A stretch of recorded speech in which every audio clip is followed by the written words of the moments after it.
Sri Aurobindo on Om. He writes in volume 12,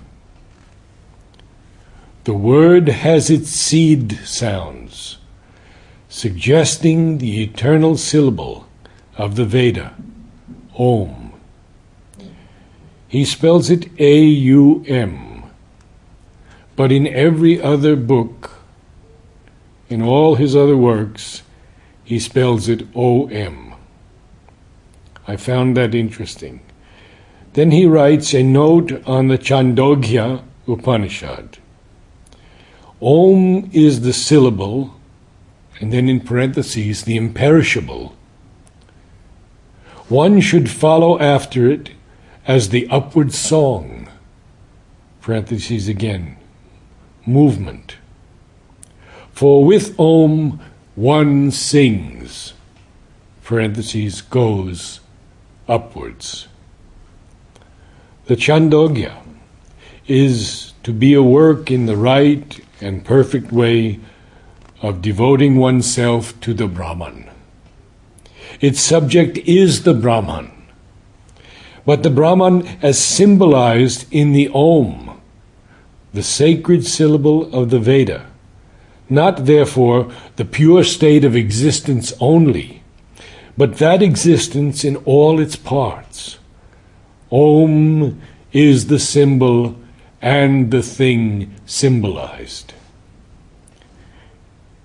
In volume 13 of the collected works, he writes,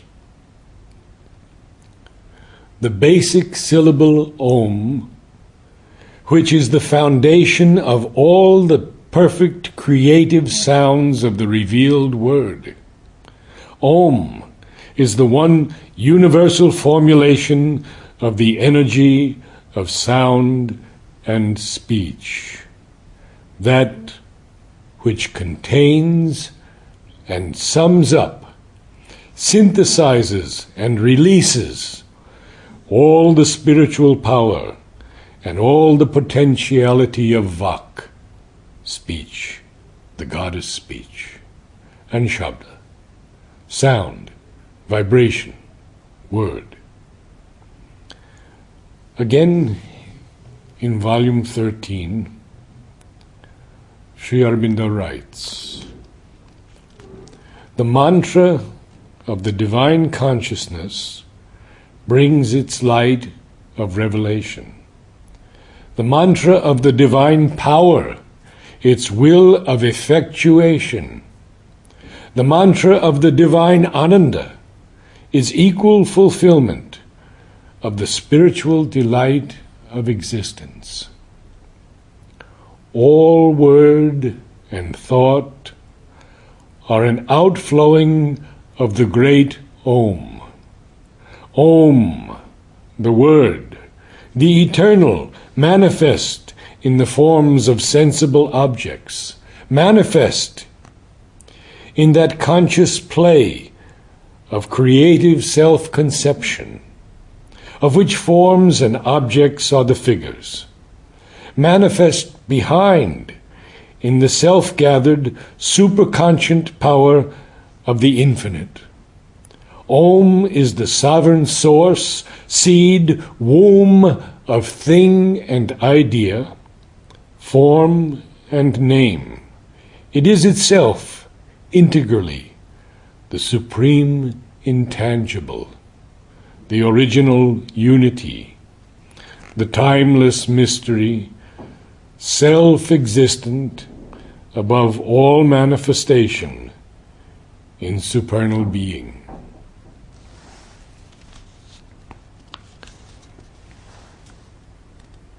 Om is the symbol of the triple Brahman, the outward-looking, the inward of subtle and superconscient causal Purusha, conscious being, person.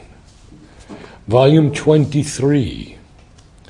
Om is the mantra, the expressive sound symbol of the Brahman consciousness. in its four domains, from the Turiya, the superconscious, the absolute, to the external or material plane. The function of a mantra is to create vibrations in the inner consciousness that will prepare it for the realization of what the mantra symbolizes, and is supposed indeed to carry within itself.